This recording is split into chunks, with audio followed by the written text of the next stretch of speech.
শ্রেণীর কেজি, বিষয় ইসলাম, আরবি ও ইসলাম শিক্ষা, লেকচার 2। আজকে আমি তোমাদের সাথে একটু আলোচনা করব। তোমাদের সিলেবাসে যে দেয়া আছে চতুর্থ অধ্যায়ে হরকত আর পঞ্চম অধ্যায় তানবিন, একটু একটু করে খালি তোমাদের সাথে বলবো যে কাকে বলে। তোমরা তো সবাই আরবি বর্ণমালা পারোই, তাই না? আরবি বর্ণমালাগুলো তোমরা সবাই পারো, আলিফ বা তা সেগুলো তোমরা সবাই সুন্দর করে, আমি জানি তোমরা এগুলো পারো। তারপরে আবার তোমাদের এখানে একটু ভাগ আছে যে হরকত কাকে বলে, তানবিন কাকে বলে। আচ্ছা, হরকত কাকে বলে, ওয়া কত প্রকার ও কী কী। তোমাকে যদি বলে যে হরকত কাকে বলে, তুমি কী বলবে? আরবি ভাষায় ব্যবহৃত স্বরচিহ্নকে হরকত বলে। আরবি ভাষায় ব্যবহৃত স্বরচিহ্নকে হরকত বলে। হরকত 3 প্রকার, যেমন জবর, জের আর পেশ। তাহলে আমরা কি বলবো? বাংলা ভাষায় ব্যবহৃত স্বরচিহ্নকে হরকত বলে। আরবি ভাষায় ব্যবহৃত স্বরচিহ্নকে হরকত বলে। হরকত 3 প্রকার, যেমন জবর, জের আর পেশ।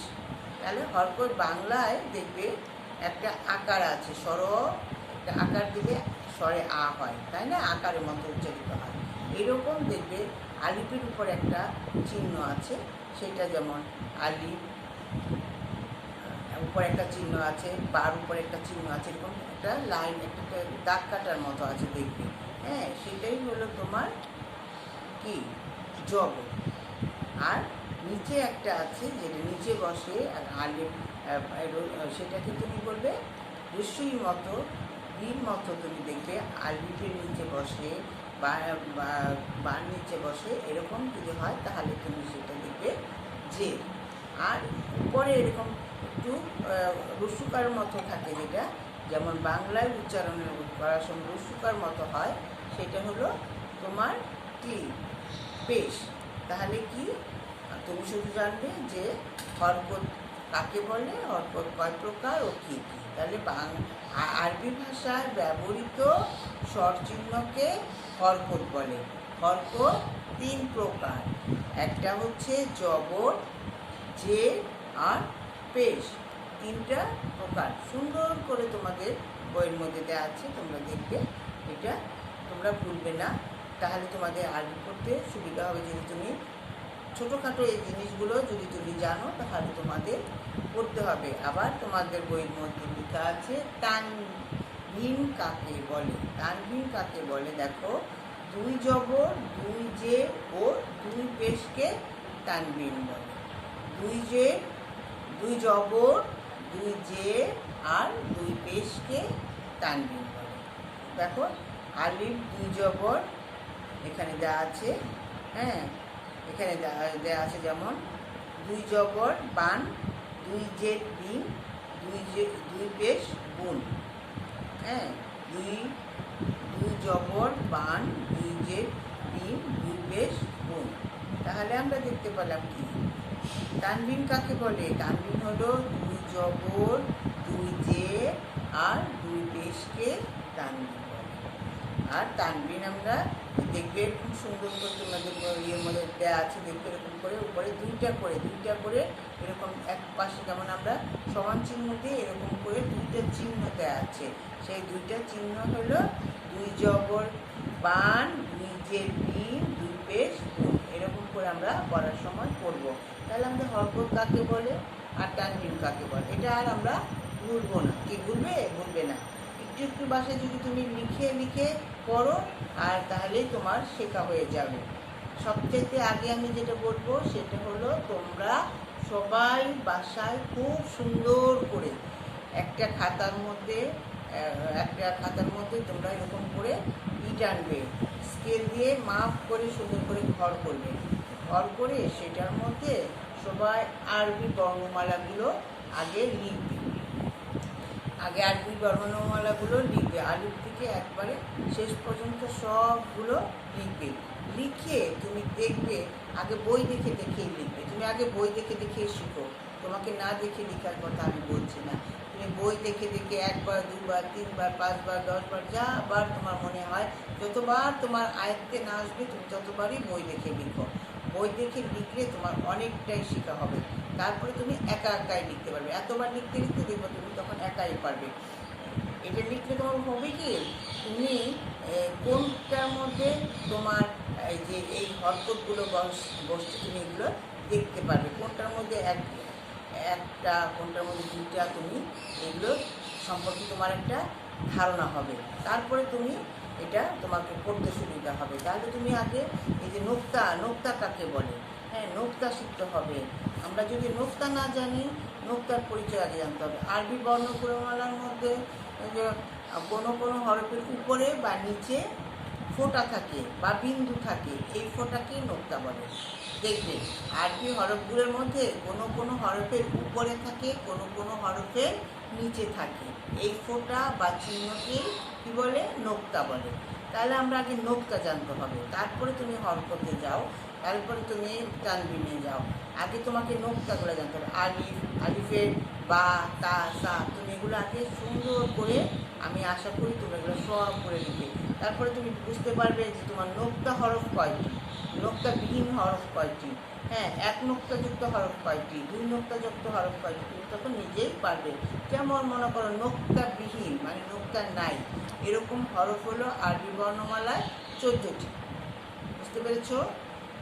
নোক্তাবিহীন মানে নোক্তা নাই, এরকম হরফ হলো 14টি। আর নোক্তাযুক্ত হরফ মানে নোক্তা আছে, এইরকম হরফ হলো 15টি। বুঝতে পেরেছ আপু? যেগুলো তোমার নোক্তা নাই সেরকম হলো 14টি, আর নোক্তা আছে এরকম হরফ হলো 15টি। তাহলে তুমি এখন এই যে যখন পড়বে নোক্তা কাকে বলে, তো আরবি হরফগুলো মধ্যে যে চিহ্ন উপরে বা নিচে যেখানেই বসে তাকেই কী বলে, নোক্তা বলে। আর নোক্তা হরফযুক্ত কয়টি, নোক্তা হরফযুক্ত ছাড়া কয়টি, নোক্তা হরফবিহীন হলো 14টি, আর নোক্তা আছে এরকম হলো 15টি। তাহলে আমরা আরবি বর্ণমালার নোক্তা কাকে বলে জানলাম, হরকত কাকে বললে, তানবিন কাকে বলে। হরকত তো আমরা জানি আরবি ভাষায় ব্যবহৃত স্বর চিহ্নকে হরকত বলে। হরকত কয় প্রকার, 3 প্রকার। একটা জবর, যে, পেশ। এটা হয়ে গেল। তুমি যদি এখন তোমার ওই যে লিখেছো যে খাতারগুলোর মধ্যে সেটাকে তুমি দেখতে পাও, তাহলে তুমি দেখতে পাবে। আবার তোমার তানবিন কাকে বলে, 2 জের 2 পেশ এবং 2 জবর 2 জের ও 2 পেশকে তানবিন বলে। তানবিনও তোমার জানা হয়ে গেল। এখন যদি তুমি না দেখেও তোমাকে বলা হয় যে তুমি বলতে পারবে, তাহলে কিন্তু তুমি বলতে পারবে। এই জন্য আমি তোমাদেরকে বলবো নোক্তা পরিচয়, হরকত, তানবিন এগুলো খুব ভালো করে বাসায় লিখবে, বারবার লিখবে, বারবার লিখবে। লিখতে লিখতে দেখবে তোমরা যখন বড় হবে দেখবে তোমাদেরকে আরবি এই যে ক্লাস 9-10 যখন আপুরা পড়ে দেখবে আপুদেরকে হাদিস লেখা আসে, তখন তাদেরকে আরবিতে হাদিসে লিখতে হয়। এবং আমাদের স্কুলে তো 6-7 থেকেই আরবিতে আমি দেখছি স্যার ম্যাডাম অনেক আরবি লেখা দেয়। এই জন্য তোমরা যদি ছোটোবেলা থেকে অভ্যাস করো দেখবে তোমাদের এটা শেখা হয়ে যাবে। যেহেতু এটা আমাদের মাতৃভাষা না, আমরা বাংলায় যতটা সহজে লিখতে পারি আরবিতে লিখতে পারি না, তার কারণ এটা আমাদের মাতৃভাষা নয়, কিন্তু এটা আমাদের ধর্মীয় ভাষা। এই ভাষাটা আমাদেরকে অবশ্যই সবাইকে আয়ত্তে আনতে হবে। হ্যাঁ, তাহলে তোমরা কী করবে, বাসায় বসে বসে যখন বসে আছো, এখন আমি সবসময় বলবো না পড়াশোনা করতে, পড়ার সময় পড়বে, শুধুমাত্র সকালবেলা, তারপরে ঘুমানোর আগে দুপুরবেলা, বিকেলবেলা একটু খেলাধুলা করলে, সন্ধ্যায় আবার হাত মুখ দিয়ে একটু নাস্তা করে পড়তে বসতে হবে। পড়লে তুমি এই যে আম্মুর কাছে যদি একটু একটু করে পড়ো, দেখবা তোমাদের কী হবে, শেখা হয়ে যাবে। হ্যাঁ, তুমি লিখতে পারবে, তোমার আরবি হরফগুলো শেখা হয়ে যাবে। দেখবা তখন তুমি নিজেই লিখতে পারবে, না দেখেও মাঝখান থেকে বললেও তুমি লিখতে পারবে। বা কোনটার কোন কোন হরফের নোক্তা আছে, কোন কোন হরফের নোক্তা নাই, সেটা তোমারও জানা হয়ে যাবে। এই জন্য আবার একবার তুমি সবগুলো লিখবে, আবার তুমি কোন বের করবে যে কোনটা নোক্তাবিহীন 14টা হরফ, তুমি খুঁজে খুঁজে খুঁজে খুঁজে সেই 14টা দাগ দিবে, একরকম কালার করবে।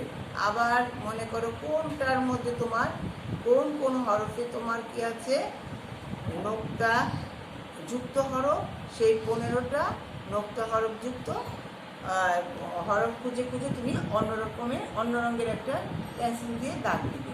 তখন কী হবে, দেখতে পাবে যে তোমার নোক্তাবিহীন হরফ 14টা পেয়ে গেলে, আবার নোক্তা আছে এরকম হরফও তোমার 15টা পেয়ে গেলে।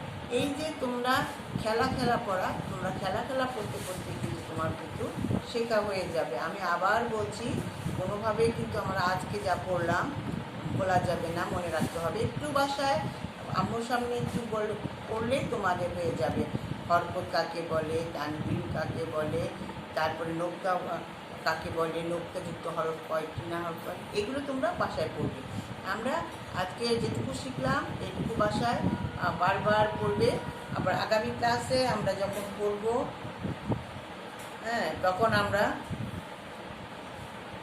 আরও অনেক কিছু শিখতে পারবো। আমরা এই যে তোমাদের কিন্তু এখন থেকে নার্সারি কেজি ক্লাসের আমি তোমাদেরকে ধর্ম আর সাধারণ জ্ঞান এই দুটো সাবজেক্ট পড়াবো।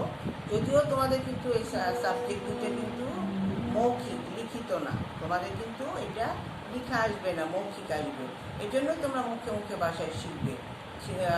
শিখলেই তোমরা এগুলো বলতে পারবে। যখন তোমাকে টিচার প্রশ্ন করবে যে বলো তো হরকত কাকে বলে, তুমি গটগট করে বলে দিবে। তোমাকে যদি জিজ্ঞেস করে তানবিন কাকে বলে, তুমি বলে দিবে। তোমাকে যদি জিজ্ঞেস করে নোক্তা কাকে বলে, তুমি সুন্দর করে বলতে পারবে। নোক্তাযুক্ত হরফ কয়টি, তোমাকে বললে তুমি বলতে পারবে। তাহলে আমরা কি করব, শিখতে হবে, বাসায় বসে বসে এইগুলোকে শিখতে হবে। এক একটা তুমি ইচ্ছা করলে কিন্তু তোমার যে খাতা আছে সেই খাতার মধ্যে এই যে আরবি বর্ণমালাগুলো আছে, সেই বর্ণমালাগুলোকে তুমি এক একটা অক্ষর তুমি এক একটা, তোমার যে রং পেন্সিলগুলো আছে সেই পেন্সিলগুলো দিয়ে এক একটা হরফ এক একটা রকমের দিয়ে লিখতে পারো, পেন্সিল দিয়ে লিখতে পারো। তাহলে তোমার চোখে সুন্দর পড়বে, আর দেখতেও তোমার কালারফুল হবে, সুন্দর লাগবে। আবার ইচ্ছে করলে তুমি কিন্তু একটা হরফ এক কালি দিয়ে লিখতে পারো, বা তুমি 14টা এক কালি দিয়ে লিখতে পারো, আর 15টা আলাদা কালি দিয়ে লিখতে পারো। তাহলে কী হবে, দেখতে সুন্দর লাগবে এবং তোমার পড়ার আগ্রহটাও বেড়ে যাবে। বাসায় বসে বসে তোমাদের কী কী করতে হবে, এখন অনেক রকমের সুন্দর সৃজনশীল কাজ করতে হবে। এই পড়ালেখার ব্যাপারে ছবি আঁকতে হবে সুন্দর করে, তোমাদের যে ড্রয়িং আছে ড্রয়িং করতে হবে।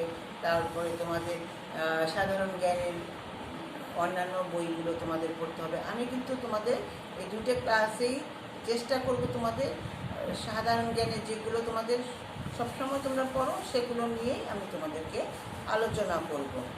আজকে যেমন আমি তোমাদেরকে নোক্তা পরিচয় করালাম আর হরকতের পরিচয়, তাহলে তোমাদের এই দুইটা হয়ে গেল। এই দুটো সম্পর্কে তোমরা অনেকটাই জেনে গেলে, ঠিক আছে? হ্যাঁ, তোমরা তাহলে আচ্ছা, তাহলে হরফ অর্থ কি? হরফ অর্থ হচ্ছে বর্ণ। আচ্ছা, আরবি হরফ কয়টি? আরবি হরফ 29টি।